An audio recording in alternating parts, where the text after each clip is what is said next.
ஐந்து கரத்தனை ஆனை முகத்தினை இந்தின் இளம்பிறை போல் ஏற்றனை நந்தி மகந்தனை ஞான கொழுந்தனை புந்தியில் வைத்தடி போற்றுகின்றேனே. வணக்கம்.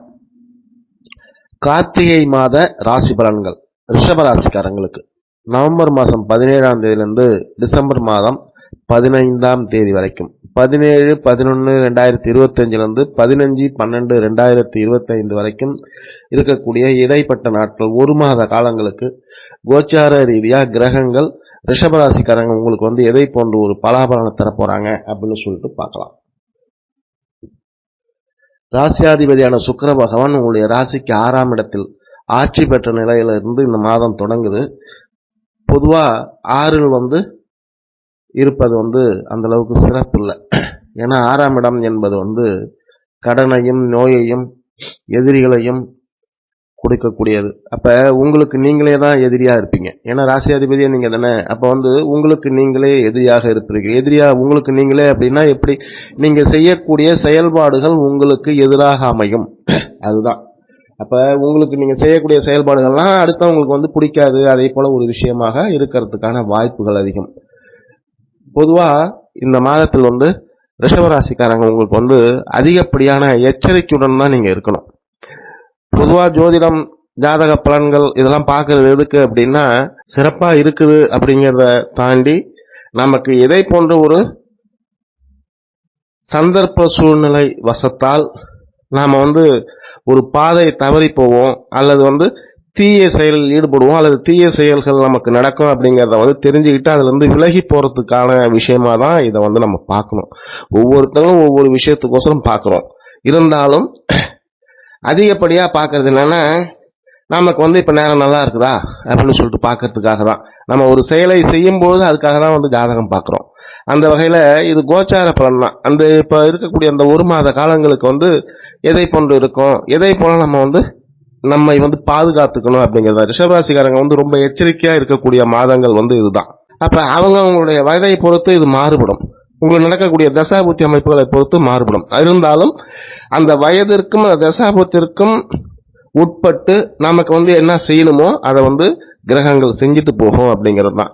அப்ப கிரகங்கள் செஞ்சுட்டு போகுது அப்படின்னா நம்ம எவ்வளவு தூரத்துக்கு விழிப்புணர்வாக இருந்தாலும் நடக்கதானே செய்யும். அப்படின்னா அதுல இருந்து ரொம்ப வேகமா நம்மால நம்மை தற்காத்து கொள்ள முடியும். சொல்றது புரியுதுங்களா?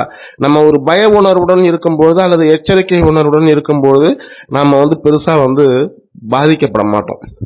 நமக்கு வரக்கூடிய சந்தர்ப்பங்களை நாம பயன்படுத்துறதுங்கிறது வேற, சந்தர்ப்பங்களை சந்தர்ப்பத்திற்கு நாம் உட்படுறது அப்படிங்கிறது வேற. அப்ப இந்த காலகட்டத்தில் என்ன நடக்கும் அப்படின்னா எதிர்பாலினம் ஆணாக இருந்தால் பெண், பெண்ணாக இருந்தால் ஆண், இவங்களுக்குள்ள நிறைய பிரச்சனைகள் இருக்கும். அவங்க வயதுக்குன்னு சொல்லிட்டேன் நான். காதல் வயப்படுவது, கணவன் மனைவிக்குள் பிரிவினை, ரெண்டாவது காதலிச்சிட்டு இருக்கிறோம் அப்படின்னா அவங்களுக்குள்ள பிரிவினை ஏற்படுறது, கணவன் மணியாக இருக்கிறவங்க நிரந்தர பிரிவை நோக்கி செல்வதற்கான ஒரு வாய்ப்பு, இதை போன்ற அமைப்பெல்லாம் இருக்கும். ஆனா எல்லாருக்கும் இது இருக்குமானா இருக்கும், எல்லாருக்கும் கண்டிப்பாக இருக்கும். ஏதோ ஒரு விஷயத்திற்காக இருக்கும். அது இயற்கையா உங்களுக்கு ஒரு நல்ல நேரமாக இருக்குது அப்படின்னா அத்தியாவசிய தேவைக்காக அல்லது ஏதோ ஒரு காரணத்திற்காக அந்த பிரிவு ஏற்றுக்கொள்ளக்கூடிய விஷயமாக இருக்கும்.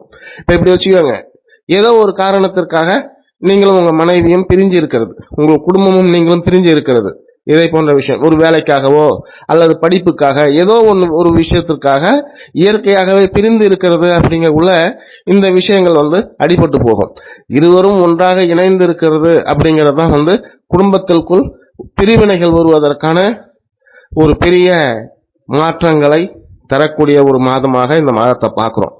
இதுதான் பெருசா பலன்களை சொல்லக்குள்ள சங்கடங்களை தரக்கூடிய அமைப்பாக இருக்குது. அப்ப கணவன் மனைவிக்குள் இருக்கக்கூடிய அந்த அந்யோன்யமான உறவை இருவரும் ஒருவருக்கு ஒருவர் புரிந்து கொண்டு பக்கபலமா இருந்து வெளியே வரணும். ரெண்டு பேருமே ரிஷபராசியா இருக்கீங்க.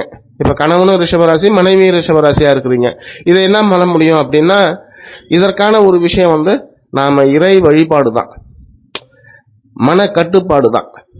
அப்ப முழுமையாக இறை சரணாகதி அடையிறது, இதை போன்ற விஷயங்களை வந்து நாம வந்து மேற்கொள்ளும் போது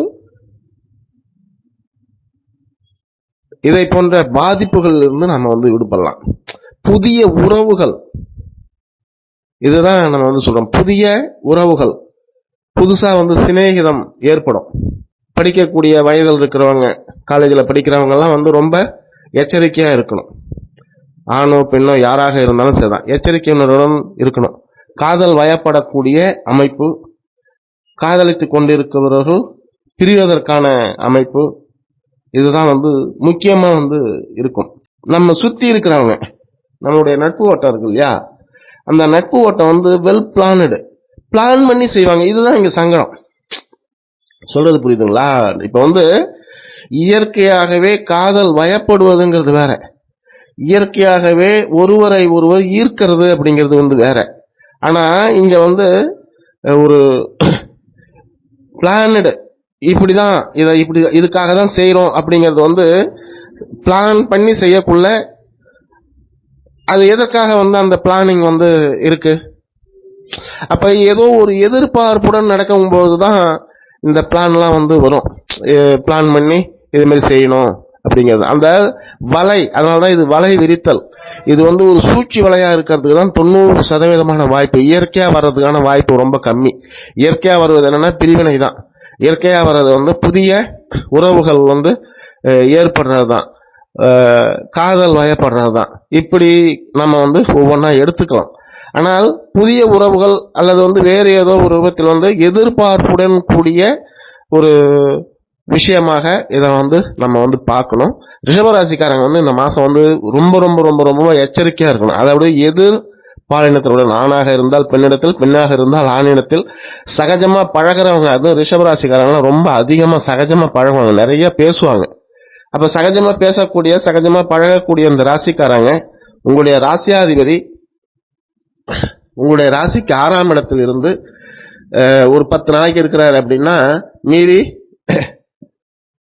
குறைந்த நாட்கள்ல வந்து உங்களுடைய 7ஆம் இடத்தை வந்து வராரு. 7ஆம் இடத்திலிருந்து பார்க்கிறார். அப்ப வந்து மிக அதிகப்படியான கொண்டாட்டங்கள், எப்பொழுதும் ஒரு மனம் மகிழ்ச்சியா நண்பருடன் இணைந்து அதை போன்றுதான் இருக்கும். என்ன சொல்றது, இப்ப ஒரு சுற்றுலா போறோம், டூர் போறோம், டூர்ல வந்து எப்படி இருக்கும், தெரிந்தவங்க தெரியாதவங்க எல்லாரும் வந்து அங்க வந்து ஒருத்தங்க அறிமுகமாகி புதுசா வந்து அந்த இடமே வந்து ஒரு மகிழ்ச்சி நிரம்பி இருக்கும் இல்லையா. அதே போலதான் இது வந்து மகிழ்ச்சி நிரம்பிய மாதம் தான். ஆனா அந்த மகிழ்ச்சிக்குள் ஒரு மிகப்பெரிய இருள் இருக்கும். அது ரிஷபராசிக்காரங்க எல்லாருக்கும் கிடையாது, ரிஷபராசிக்காரங்களுக்கு மட்டும் நான் வந்து அதிகப்படியா சொல்றது. அப்ப இந்த மாதத்தில் வந்து நாம முன்னெச்சரிக்கையா இருக்கணும், நிதானமாக இருக்கணும். எதையும் திட்டம் போட்டு செயல்படுத்தக்கூடாது. திட்டம் போட்டு செயல்படுத்தக்கூடிய அமைப்பு வந்து நிறைய இருக்குது. அப்படிங்கறதால தான் இதை வந்து இவ்வளவு தூரத்துக்கு சொல்றோம். ஒரே ஒரு பலனை மட்டும்தான் இந்த ரிஷபராசிக்காரங்களுக்கு இந்த மாசம் சொல்லியிருக்கிறோம். வேற எல்லாம் தொழிலையோ குடும்பத்தையோ பணம் அதே மாதிரி விஷயமா எதுவுமே பேசல. அப்ப இந்த விஷயத்த வந்து நம்ம வந்து அதிகமா சொல்றது என்ன அப்படின்னா, எதிர்பாலினரிடத்துடைய தொடர்பு, அந்த தொடர்பை வந்து ரொம்ப எச்சரிக்கையா இருந்து இந்த மாதத்தை கழித்து வருவது ரிஷபராசிக்காரங்களுக்கு மிகப்பெரிய விஷயமா இருக்கும். அதற்கான ஒரு விஷயமாக இறை வழிபாடை வந்து மேற்கொள்ளுங்க. அதுவும் அம்பாள் சன்னதியில போயிட்டு நீங்க வந்து வழிபட உங்களுடைய பாதிப்புகள் குறைந்து உங்களுக்கு நல்ல நிலைமையில இந்த மாதம் வந்து கடந்து போகும் அப்படிங்கிறது தான். சகலரும் சகல சௌபாகியங்களுடன் வாழ்க வளமுடன், வாழ்க வாழ்க.